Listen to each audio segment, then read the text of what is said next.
Hello বন্ধুরা, Swami Vivekananda scholarship 2024-25 শিক্ষাবর্ষে তোমরা যে সকল স্টুডেন্ট ফ্রেশ অ্যাপ্লিকেশন করবে এবং কন্যাশ্রী আবেদনের জন্য তোমাদের কি কি কাগজপত্র লাগবে পুরো ডিটেলসে তোমাদের কাছে শেয়ার করব। চলো তোমাদেরকে এক ঝলকে দেখিয়ে দিই।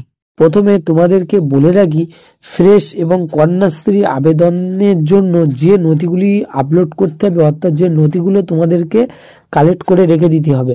প্রথমত মাধ্যমিক পরীক্ষার মার্কশিট এবং গত বোর্ড মাধ্যমিক, উচ্চ মাধ্যমিক বা কলেজ পাস করে থাকলে লাস্ট পরীক্ষার মার্কশিট এবং ভর্তির রসিদ, পারিবারিক আয়ের শংসাপত্র এবং আধার কার্ড আইডি বা আধার কার্ড, ভোটার কার্ড এবং রেশন কার্ড এবং ব্যাংকের বইয়ের স্ক্যান কপি। তো বন্ধুরা, তোমাদেরকে আবার বলছি, মাধ্যমিক পরীক্ষার মার্কশিট এবং গত বোর্ড মাধ্যমিক বা উচ্চ মাধ্যমিক বা কলেজ পাস করে থাকলে লাস্ট যে মার্কশিট কপি জেরক্স এবং ভর্তির রসিদ, পারিবারিক আয়ের শংসাপত্র, আধার কার্ড এবং ভোটার কার্ড, রেশন কার্ড, ব্যাংকের পাসবই।